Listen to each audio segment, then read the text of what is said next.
So the second half of our expo today, we're going to be exploring different ways that AI-enabled tools, digital tools can help us achieve a key piece in our peace-building work, which is around inclusion, participation, the aggregation of diverse perspectives, and ways in which digital tools make that even easier than we could do without them. And so we're kicking it off today with a fantastic duo from CMI, Sylvia Thompson, who's a senior manager and has been focused on Sudan for quite a while, with Aino Piirtola, who's a project officer there and for many years has been really focusing on how CMI as a peace-building organization can be using digital tools to advance their mission. We're going to hear about something that's, really dear to my heart. Many of us know that Sudan exploded into war more than a year ago. And so I'm sure many of us in the room have been involved in different ways, trying to find ways to elevate the voices of people and make sure that they're heard and that their voices count as we look towards a future dispensation. So over to you and welcome, Sylvia and Aino. Thanks a lot and good afternoon, everyone. I do have a slideshow, so I'll try to share my screen. Have I not? Maybe I don't have. Oh, yes, I do. Sorry.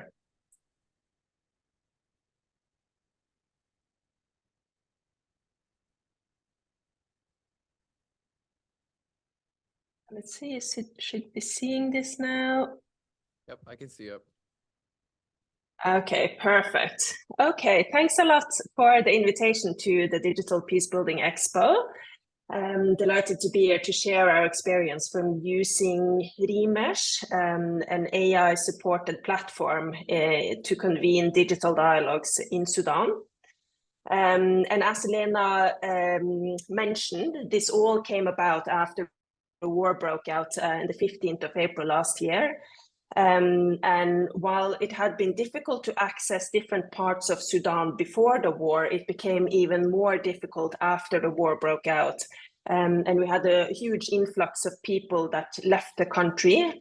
And there was really this great need to understand what were the new priorities. And also there was a lot of preparation going into how to create a more inclusive political process that wouldn't collapse in the same way that it had done just before the war broke out. So we convened a series of digital dialogues, and one was with women in particular to understand their new priorities, but also to better understand how they felt that they should be represented in a political process once it did resume again. And the other group that we worked with was resistance committees and also youth, so sort of within that category.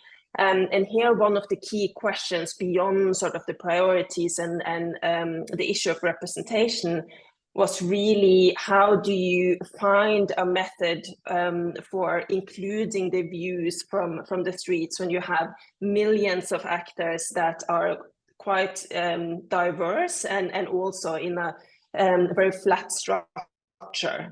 So we focus quite a lot in these digital dialogues in terms of finding mechanisms for representation that could be acceptable for all the different actors in a political, in a new political process. In advance of convening the dialogues, we did a broad mapping of new women groups, networks and alliances that had been established after the war, but also some of those who still continued being active before the war. And we had quite systematic sort of outreach to the different women groups and also to the resistance committees as well. And then we ran one synchronous session with a facilitator, all in Arabic, which was then followed by 1 week of asynchronous session. So the synchronous session means that it's real-time, live facilitated, and you have the ability to really sort of adjust, come with follow-up questions, and you have that kind of real sort of aspect of a digital dialogue. While the asynchronous session is more like a survey because it's offline, it's not facilitated, but that is also then fed into the same material and the same data that which is then analyzed by AI. And based on that, we design sort of our follow-up initiatives based on sort of many of the priorities that came in, and also fed a lot of that information to the official efforts led by the AU and IGAD and others. And for those who are not familiar with Remesh, it's an American tool which can host up to 20,000 respondents at a time. And it's lifetime, as I mentioned, and really has this great ability to synthesize and analyze large quantities of data. And as I mentioned, it's something you can interact with while it's running, and you're able to adjust and adapt and sort of identify priorities and key messages while you are in the actual dialogues as well. It's all in Arabic, of course, because it was all convened in Sudan, but this just shows a brief sort of overview, and you have key questions in advance that sort of categorizes the different participants. And you see how the tool actually sort of synthesizes the information and provides sort of a summary of some of the questions. And this is only translated even within the tool from Arabic to English. So it's not perfect, but it's actually quite good. There were several challenges related to using the tool. We had predicted that connectivity would be a major issue. And we did what we could to sort of counter that issue, particularly through having that asynchronous session, which meant that participants could join in at the time of the day where the internet connection potentially would be better. But still it faced major challenges, and it only requires 2G, but many of the participants were struggling still to complete the entire set of questions.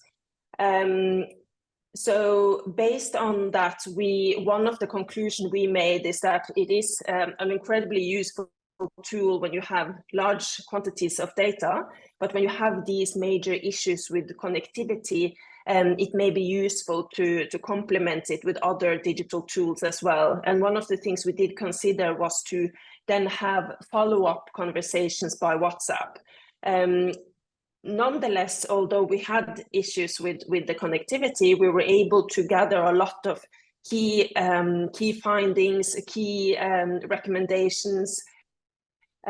So we were still able to really proceed with a lot of concrete follow-up activities based on that. Another challenge, I think, was there was quite a few questions, particularly from the resistance committees, related to the tool itself. The women groups were actually less skeptical to the tool. And I think that was related to the fact that we already had quite well-established relationship with many of the women networks and organizations, because we had a long history of working with them and supporting a lot of their work already. With the resistance committees, as I mentioned, it's a completely different structure, and although we had worked with resistance committees in the past, we hadn't worked with them in such a systematic manner. So there was a lot of questions from the resistance committees in terms of the tool, what was the information going to be used for, although we had also done what we could to sort of prepare and inform about that in advance, but still a lot of questions arose related to that. And after the sessions, we also had several sort of follow-up meetings with many of the different groups to further actually explain the whole methodology and how the tool had been used and how we had used the findings from that. And also for us to actually feedback some of the information as well. So a key lesson learned was really that preparatory work is really important, both in terms of building that trust with the actors and ensuring that they understand the tool itself and what it is actually used for. But in general, we had very positive feedback, particularly from the women's groups. They felt that it was a very efficient tool and that you could discuss very complex issues and in a short time reach some sort of consensus. So I think that was really good. And even many of the older women that participated, who you wouldn't sort of normally think are so sort of tech savvy, they really appreciated the tool and what it was able to do. So that's really good. And then one thing we also learned, of course, is that the feedback loop is very important, that you need to, the information that you gather, it needs to kind of be fed back into the different participants groups, so they know what actually came out of it and what's happening next, and informing them about the next steps and how this is informing your work as well. I'll stop there to open up for any questions we may have, and also to Aino that for any sort of additional comment from her side. I think that she will join in at least on responding to the questions. Thanks. Yes, maybe just thank you, Sylvia, for the presentation. And indeed, we're both here for responding to any questions that you might have. Sylvia, obviously more on the context and kind of how this whole process fed into the work that is being done in Sudan. I can support in responding to questions related more to the technical side of things. But maybe just on a more generic level, one important point on the technicalities, or two important points on the technicalities, is that while Sylvia said that Remesh was quite a good tool for this purpose, regardless of the challenges that we faced within this particular process, connectivity and so forth, it was also from the user standpoint, I will say it was really nice to use. It's easy to set up and easy to deploy, like from a technical perspective, and indeed it can host the live conversations up to 1,000 people analyzing the results in real time, which is definitely a benefit if you wish to have like a meaningful engagement or interaction with the participants on the other end at the same time. I see that. Yeah. Oh, sorry. No, I just ahead. see that there's a few comments in the chat in terms of the usage in other processes as well. And one of the key lessons learned from it being used in Yemen was exactly this, the importance of the feedback loop. So that's actually where we picked up one of these lessons learned and sort of ensured that we addressed this and made sure that everything fed back. And in Libya, it was quite a different process, because it was a national process which was led by the UN, and it was all televised. So it was a much larger process, you can say. And I think it worked a lot better in Libya than it did in Yemen, because in Libya there was an active peace process at the time, and all the information that came in fed directly into the official peace process. While in Yemen there wasn't an active peace process. There was a stalemate, and a lot of the participants, while the feedback from their side as well was very positive to the tool itself, but there was a lot of questions to what actually happened next and how was it used, etc. So that's an interesting sort of a comparison. And maybe one additional point to that is that also something that was different from the processes that we had in Sudan and the ones in Yemen and in Libya. So there was also, like, we only interact with the participants through Remesh platform. But according to my understanding, also in Yemen and in Libya by the UN processes, they had a WhatsApp connection to the facilitators, kind of having two channels of communication ongoing at the same time, which obviously creates a little bit more work, but can create another level of trust and trust and transparency to the process. While we were only interacting using Remesh, which in our case was a convenient choice to make, as there was the engagement through the participants through other means prior to the engagement. I think that's a good point. And during the session as well, actually, a lot of the participants were communicating with me on WhatsApp, but more in terms of the issues of actually connecting. So not in terms of the substance and the discussion itself. And I see Lena has raised a question in terms of how many participants we had in the session. So we had around 100 at the most, but not all of them were able to complete the sessions. So it didn't reach the full potential, you can say, in terms of actually being able to host 1,000 participants. We had anticipated more, and I think the connectivity for sure was one of the major issues related to that. Okay, thank you. And in terms of the, oh, sorry, are we out of time? I just saw there's another question in terms of the target audience. Okay, go ahead. And then I want to also see if there's some questions in the room, Sylvia. Go ahead and you can answer the question about the target audience. And then let's see if there's some other questions in the room. Yeah, in terms of the target audience, for the women's session, it was women from political parties, women from women networks, alliances and organizations. And then the resistance committees, then it was broadly in terms of the different resistance committees throughout Sudan, we were really trying to reach. Excellent. You know, when I listen to both of you, there's things that are necessary in this kind of process if you were doing it offline. And then here you are doing it online. And the question is, you know, how much easier it is, what new obstacles, you've made reference to that. But I think that's, you know, one of the real critical questions, is there going to be uptake on this because it makes us actually better? But let's go to the room and see if there's some questions. We've got one back there. And let's take this one here. Let's take 3 in a row.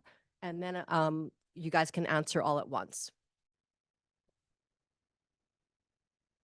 Obviously, when we're talking in polarized and violent environments, sometimes there's issues with anonymity and willing to be forward in public and stuff like that. How were you able to handle that issue? Because, of course, the flip side of it is anonymity itself is problematic. So how do you handle that broad issue? So my question is, what was the end output? Was there an artifact or something at the end that you took away that people had access to that they could look at later? Or was this just something that happened in real time? And I was just curious what the final output.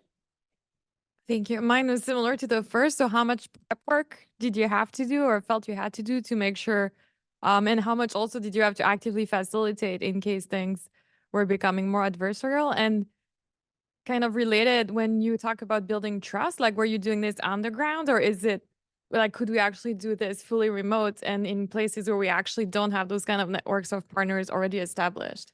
Thank you. Okay, go ahead and offer some thoughts on those. Yeah, thanks a lot. I'll start with the trust question, which I think is a really difficult one. And I think with the women groups, because we had worked so long with women groups in Sudan already, we had a certain sort of reputation and foundation when it came to those groups in particular. But we faced a challenge with the resistance committees, and here we really tried to just reach out through sort of trusted contacts and networks that were linked to the resistance committees, and reaching out to the coordinators within the resistance committees and informing them about the purpose and what we were trying to do, and in this way tried to sort of build trust remotely, which as I mentioned already, was quite challenging. And in the end, we saw, of course, that the fact that we had over time worked with the women groups helped a lot in that trust building. It was much more difficult to build trust remotely. But I think to some extent we were able to do so anyway, and we were able to engage many of the groups and to still bring them in, so it's sort of it was possible, but it's a lot more challenging when you do it remotely. And in terms of the feedback loop, so what we did was really to go back through the same channels with the information. So initially what we did with the women groups, as I mentioned, was to conduct a mapping and identify the different coordinators for the different women groups and networks, and then fed all the information through them, who then informed their networks and alliances and organizations. And in the same way, we fed the information back to the different participants afterwards. So it wasn't possible for them to access Remesh afterwards to see sort of the outcome of it or what were the key messages, but because the way it's set up, you can actually see a lot of the findings and key messages while you are participating. So already you sort of get a sense of what's kind of coming out of the discussions. Yeah, ultimately what we did was to share the information, and we sort of drafted something based on the summary that came out of Remesh, and then share that back to everyone. And also more specifically in terms of how we took that onwards. And for instance, one of the key priorities that emerged during the dialogues was the need for mental health and psychosocial support within the framework of leadership for women's political participation. So this is something we picked up on and then designed a session for women in the diaspora, and it's something also we're now continuing to work on. That's just one example out of several. Maybe over to Aino for your responses as well. Yeah, maybe just one quick addition on the trust question. I think just to continue on what Sylvia says, so it's on the one hand, so there was already some level of trust maybe towards our organization because the connections were there. There were pre-engagements with the target audiences, particularly with the women through throughout the channels, basically. But just more generally speaking, when building this kind of an initiative using digital technology, so then it's not just a question of building trust to us as an institution or an organization operating in the space, but then there also should be trust generated towards our capability to select the right digital tool to use, and then the company or like the digital tool that is being used as well. So the trust factor is actually multi-layered in this kind of a setting, because as an organization, we also do have experiences. This is just now just sharing from past experience. As an organization, we have experiences also where our stakeholders did not trust the platform that we selected or that we've been using in another context. So it's sometimes this kind of an element is extremely crucial, hence to take into consideration and take the necessary measures and be to build the trust and be communicative and transparent in terms of the process, the feedback loops and outputs, as has been discussed by Sylvia. And just, coming back to that first question about the safety and the transparency and anonymity, do you want to just add anything else? When it comes to, well, obviously, say just on a more generic level, so safety, transparency, and anonymity, they are key factors that need to be considered whenever implementing this kind of processes. And with Remesh, these are something that are provided. So the participants, they join anonymous. There's, well, I won't go into the technicalities, but there's no like information stored on them for longer periods of time anywhere. And therefore, a kind of a certain level of digital security can be promised or like can be guaranteed from that end. But then there's always the question of there's no 100% digital security, and then safety and security questions, they are also they relate to also the participants' end. So they are in the end, the participants also need to be kind of considerate of their own digital security and take the necessary measures. And then questions of transparency and such, they are both ways. So we try to be, as an organization, we try to be as transparent as possible. And then, as Sylvia said, so the platform enables a certain level of transparency as there are these results that are being generated while the platform is being used for the participants, so they can already get a gist of the results while responding to the questions that are being asked on the platform. But maybe that's just a short generic response to these questions.